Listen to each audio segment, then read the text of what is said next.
Hi there! Welcome to this short video tutorial about rendering a scene using Mitsuba 3 in Python. My name is Sébastien Speierer and I'm a research engineer working on the Mitsuba renderer. This video is part of a series of video tutorials about Mitsuba 3, so if you're interested to see more of those, check out our YouTube channel. And let's get started. First, you'll need to make sure Mitsuba 3 is properly installed on your system. For this, open a terminal and run the command pip install Mitsuba. This will install the Mitsuba package in your Python environment, including its dependencies. Once this is done, you should be ready to render your first scene using Mitsuba. In this video, I'm going to work in a Jupyter notebook for convenience, but of course you can run the same instructions in a standalone Python script as well. Let's start by importing Mitsuba using the alias mi. In your Mitsuba scripts, you're going to use a lot of classes and functions from the Mitsuba package, so having this short alias will save you a lot of time. Mitsuba 3 is a retargetable renderer, meaning that the renderer comes in many different flavors, targeting different use cases. For instance, one flavor might perform computations on the CPU using polarized spectral light, while another flavor might run on a GPU and use a simpler RGB-based simulation. We call those different flavors variants, and you can see the ones available on your system using the variants function. When installing Mitsuba using pip, a default set of variants will be installed, which should get you covered for most use cases. This includes the scalar RGB, LLVM80RGB, and CUDA80RGB variants. The scalar RGB variant will render on the CPU, processing a single ray at a time. On the other hand, the LLVM80RGB variant relies on a just-in-time compiler called DoctorJIT to parallelize and vectorize the code execution on many CPU kernels, effectively processing many rays at the same time. The CUDA80RGB variant is similar to LLVM80RGB, but it executes the JIT-compiled kernels on the GPU instead of the CPU. Also, note that we can infer from the name of those variants that they will all use RGB-based color representation during rendering. And finally, the AD acronym in the variant names stands for automatic differentiation, which can be used even when differentiation is not important. We will cover this in more details in another video.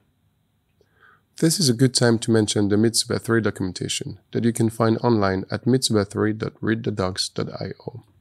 There you will find a lot of detailed articles about the system architecture, tutorials, and how-to guides, as well as plugging an API reference. Alright, let's get back to our code now. To use Mitsuba, we first need to tell it what variant to use, which can be done using the setVariant function. After this, all classes and functions accessed using the mi alias will be specific to that variant.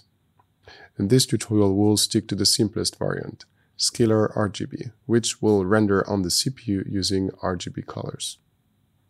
Once the variant is set, your IDE should be able to autocomplete function and class names, which is really helpful for finding your way around the API.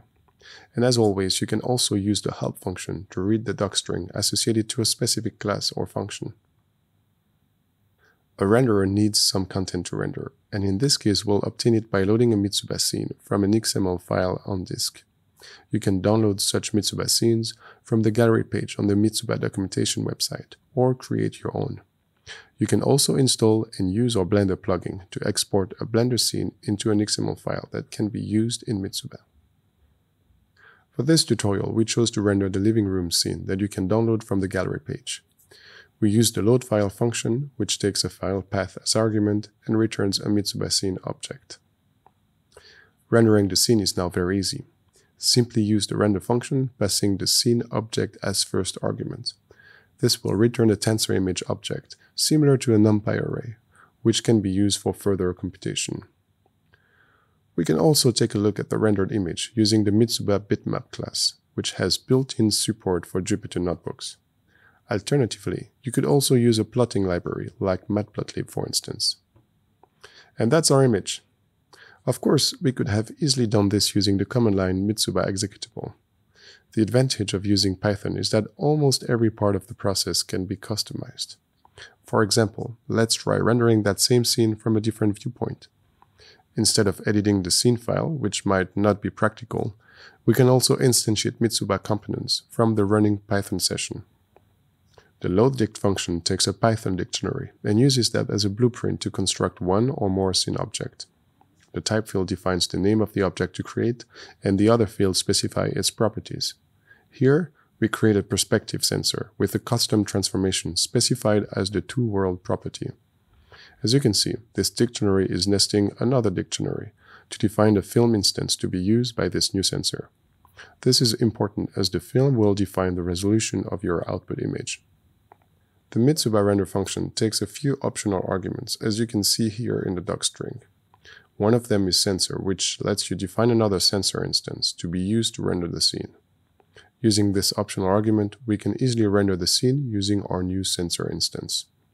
Also here we specify the number of sample per pixels taken in our simulation, using the SPP optional argument.